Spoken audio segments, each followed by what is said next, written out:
Hanap mo ba ay good vibes mula sa mga storyang hatid ay good news? Sagot ka namin! Ang programang walang ibang dala kundi magagandang kwento at balita mula sa mga storyang kapupulutan ng inspirasyon, pag-asa at tagumpay hanggang sa makabuluhang pagbabago sa lipunan. Siguradong good vibes yan! Dito lang sa programang magbibigay ng mga balitang mas maganda pa sa good news. Ang The Better News. Mapapanood mula Lunes hanggang Biyernes, 1 p.m. sa DZRH TV. Magandang araw, Pilipinas! Nasa ang parte man kayo ng bansa, sisiguraduhin namin aabot sa inyo ang mga balitang mas maganda pa sa good news. Bawal muna ang nega dahil hatid namin ang mga kwento ang kapupulutan ng inspirasyon, pag-asa at kaalaman. Live sa DZRH TV Facebook, YouTube at DZRH News website. Ako po si Angelica Cosme at ito ang The Better News. Una sa Pilipinas, una sa Pilipino.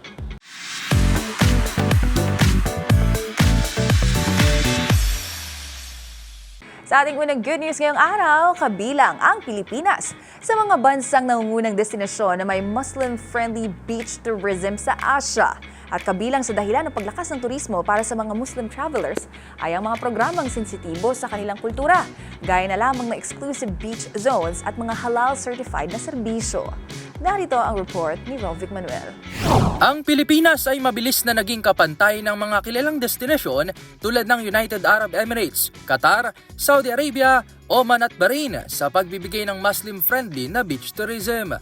Ito ay dahil sa mga programa na nakatutok sa kultural na nakakainganyo ng Muslim travelers, gaya ng pagbubuo ng mga exclusive na beach zones at mga halal-certified na serbisyo. Kasama rin dito ang mga strategic partnerships sa mga global airline na nagpapadali ng access at nagpapasikat sa Pilipinas sa mga mahilig na bumiyahe mula sa Middle East at iba pang bansa. Isa sa mga kapansin-pansin na tagumpay ng Pilipinas ay ang pagkilala na natanggap nito bilang emerging Muslim-friendly destination sa Global Muslim Travel Index ng Mastercard Crescent Rating sa dalawang magkasunod na taon.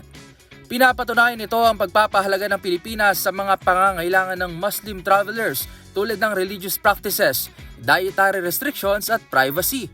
Isa pang proyekto ay ang pagtatayo ng beach zone para sa mga Muslim women sa Boracay na nagbibigay ng lugar na angkop sa kanilang kultural at paniniwala. Ang Pilipinas ay patuloy na nagiging isang pangunahing destinasyon para sa Muslim-friendly beach tourism sa Asia, kasama ang mga bansa sa Gulf region dahil sa mga programa na sensitibo sa kultura, maayos na infrastructure at mga estratehikong partnership na nagpapalakas ng koneksyon at pagdami ng mga bisita. Para sa DZRH TV, ito si Rovic Manuel. Una sa Pilipinas, una sa Pilipino.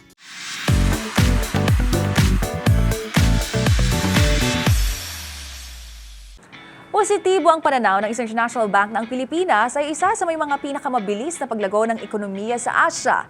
Isa nga sa mga nakikitang dahilan dito ay ang demographic dividend o ang pagdami ng mga nasa working age population.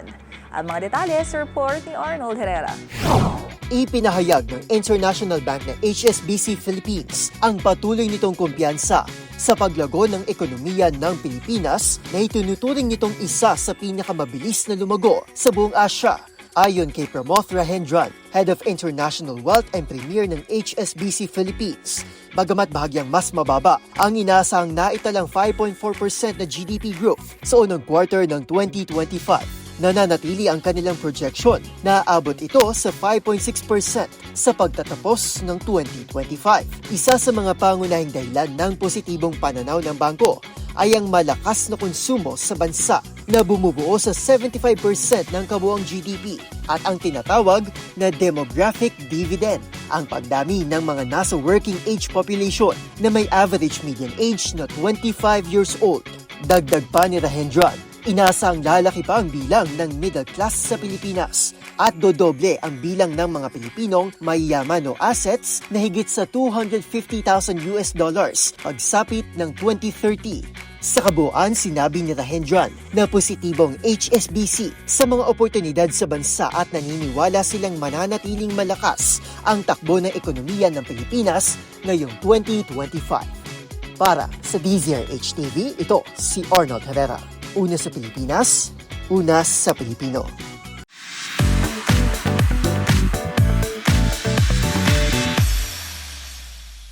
Nagkaroon ng kasunduan ng Department of Tourism at National Commission of Senior Citizens para bigyan ng training at oportunidad sa trabaho ang mga senior po sa larangan ng turismo. Alamin natin kung paano isasali at bibigyang halaga ang mga nakatatanda sa mga programang magpapalakas sa turismo at magbibigay ng bagong pag-asa sa kanilang buhay sa report ni James Galange. Magkakaloob ng training at trabaho sa larangan ng turismo ang Department of Tourism o DOT para sa mga karapat-dapat na senior citizen sa ilalim ng isang kasunduang nilagdaan kasamang National Commission of Senior Citizens o NCSC. Nilagdaan ng Memorandum of Understanding o MOU sa Makati City kung saan inihain ng DOT ang layunin nitong isali ang mga nakatatanda sa kanilang mga programa at pagsasanay para sa turismo.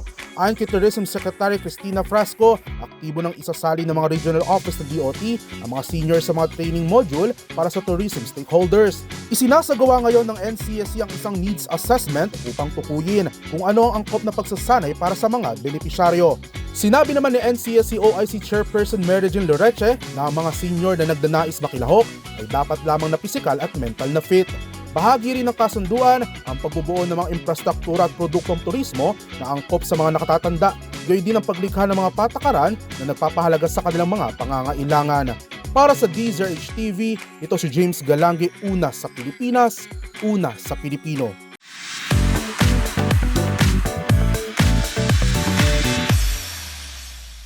Good news naman po para sa mga gustong humabol magbakasyon bago ang rainy season. Tinataya kasing bababa ang pasahe sa eroplano pagpatak ng unang araw ng Hunyo, kasabayan ng pagbaba ng fuel surcharge. Ang balitang yan sa pagtutok ni Rovic Manuel.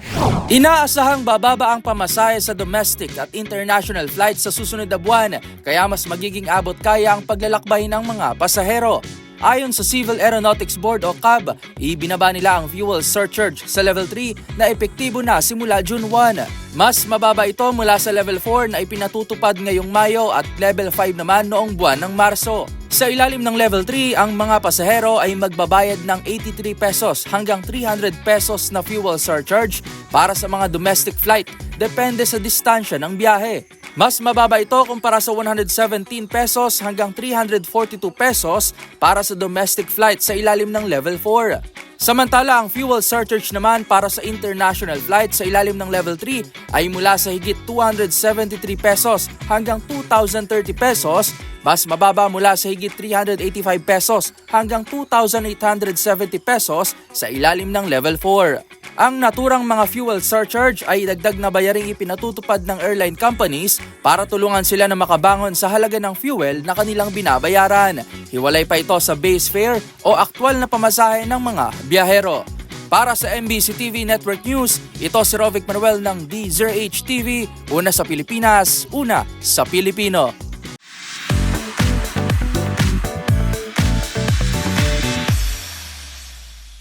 Isang 4P scholar mula Marinduque ang nakuhang ikalawang pwesto sa Electrical Engineering Board exam. Siya si Mustafa Ali, anak ng isang isda vendor na sa kabila ng kahirapan ay talagang nagpursigi. Nagtapos bilang cum laude at ngayon patunay na ang sipag at pangarap ay kayang maghatid sa tagumpay. Sama-sama tayong ma-inspire sa kwento ni Mustafa sa report ni Millie Borja. Isa na namang kwento ng tagumpay ang nagbigay inspirasyon sa marami.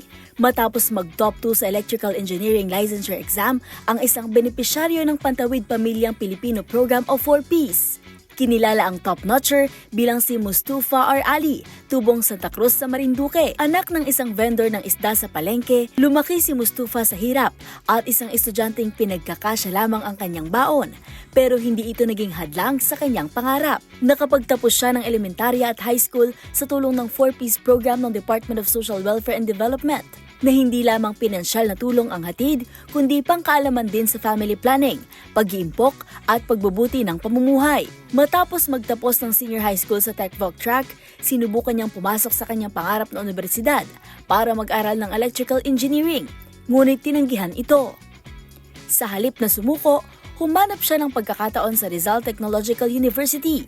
Doon siya napabilang sa Dean's List, naging campus quizzer, nagtapos bilang cum laude, at itinanghal na most outstanding student ng universidad. Ngayong May 2025, lumabas ang resulta ng Electrical Engineering Licensure Exam at si Mustafa ay pumangalawa sa buong bansa. Sa likod ng tagumpay na ito ay ang buong pamilya niya. sina Zahid at Maribel, ang kanyang nanay Lourdes at tatay Ente, at ang komunidad na hindi nagsawang maniwala sa kanyang potensyal. Nagpaplano si Mustafa na magtrabaho sa Pilipinas at tumulong sa mga kabataang mahirap na may katulad niyang pangarap. Para sa DZRH TV, ito si Mili Borja, una sa Pilipinas, una sa Pilipino.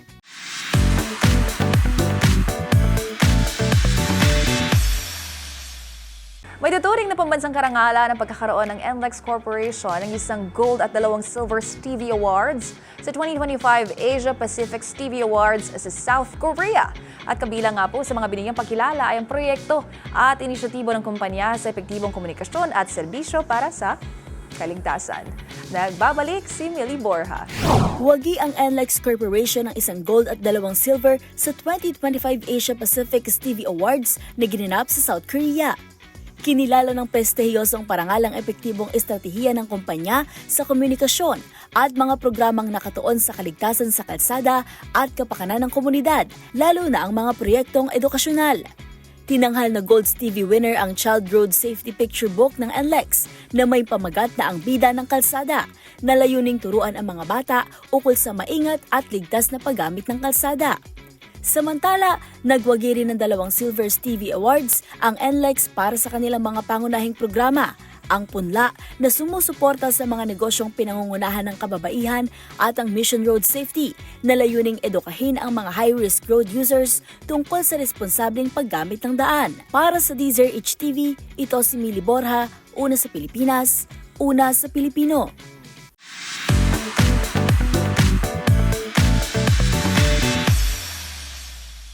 Kinilala ng United Nations o UN ang Project Pag-asa ng Bureau of Jail Management and Penology o BJMP sa Mimaropa na isang proyektong tumutulong sa mga persons deprived of liberty o PDL na matutunan ang digital skills.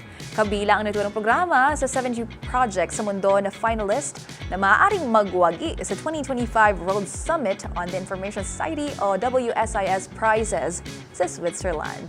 Ang buong detalye, alamin sa report ni Dustin Bayog.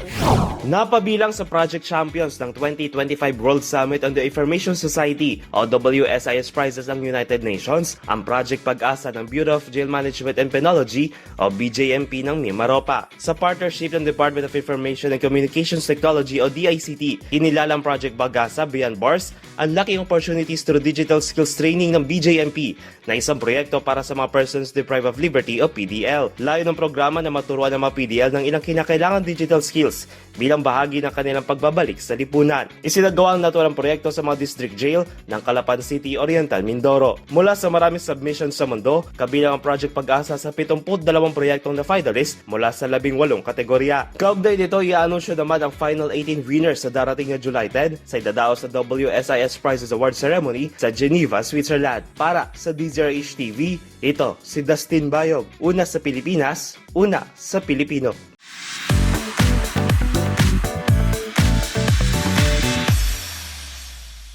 Dalawang bagong uri ng halamang begonia ang natuklasan sa Davao Oriental, isang patunay na hindi pa nauubos ang mga lihim na ganda ng kalikasan sa Pilipinas. At ang siguradong pupukaw sa inyong interes ay ang isa sa mga ito na ipinangalan pa sa isang batikang journalist. Kung ano ang tawag sa dalawang bagong uri ng halaman, alamin sa report ni Rose Babiera. Dalawang bagong species ng halamang begonia ang natuklasan sa Davao Oriental ayon sa Department of Environment and Natural Resources Region 11 o DENR 11. Kinilala ang mga ito na Begonia medinae at Begonia dorisei na nadiskubre sa Eastern Mindanao Biodiversity Corridor. Isang kinikilalang biodiversity hotspot na tirahan ng maraming endemic at bihirang uri ng halaman at hayop. Ang mga halamang ito ay bahagi ng Begonia section Barriandra at napatunayang mga natatanging uri sa pamamagitan ng masusing pag-aaral sa kanilang anyo at DNA. Pinangalanan ng B. medinae bilang pagpupugay kay Dr. Milton Norman Medina, isang botanist mula sa Davao Oriental State University. Habang ang B. dorisei ay inialay naman sa veteran journalist na si Doris Bicornia. Namumulaklak ang B. medinae sa buwan ng Agosto hanggang Setyembre, habang ang B. dorisei ay karaniwang nagbubunga ng bulaklak mula Hulyo hanggang Agosto. Irerekomenda ng DENR na maisama ang mga ito sa listahan ng mga nanganganib na halaman sa bansa.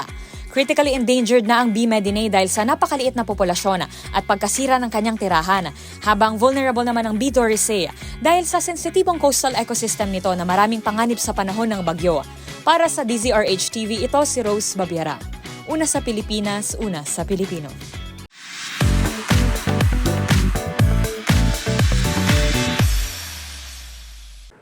At good news naman tayo pagdating sa sports. 3 bagong mukha ang bubuo sa Philippine Women's National Football Team habang naghahanda ang kuponan para sa kanilang training camp sa Maynila. Para sa Balitang Sports, ihatid yan ni Millie Borja. 3 bagong muka ang tatahak sa landas ng international football para sa Pilipinas. Matapos makasama sa lineup ng Philippine Women's National Football Team para sa darating na training camp sa Maynila, si Juliana Barker, Megan Murray at Ava Villapando ay inaasahang sasali sa national squad sa camp na gaganapin mula May 26 hanggang June 3. Tampok sa camp ang isang friendly match kontra Chinese Taipei sa June 3 sa Rizal Memorial Stadium. Kasama rin sa mga naimbitahang veterana sa camp ang mga pangalang Heidi Long, Sarah Egesvic, Jacqueline Sawicki at ang magkapatid na Olivia at Chandler McDaniel. Para sa DZRH TV, ito si Millie Borja, una sa Pilipinas, una sa Pilipino.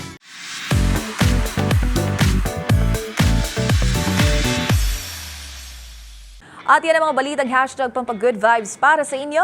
Magkita-kita po tayo sa susunod na linggo. Dala pa rin ang mga balitang tiyak magpapa-feel better sa inyo. Para naman sa ating mga live streamers website, palagi lamang pong tumutok. At kung may gusto kayong i-share ng mga kwentong hatid ay good vibes, i-comment lang yan sa comment section. Tandaan, libre lang umiti at maging masaya. Kaya naman, huwag mo nang ipagkait sa iba. Hashtag good vibes lang. Ito po ang The Better News para sa DZRH TV. Ako po si Angelica Cosme, una sa Pilipinas, una sa Pilipino.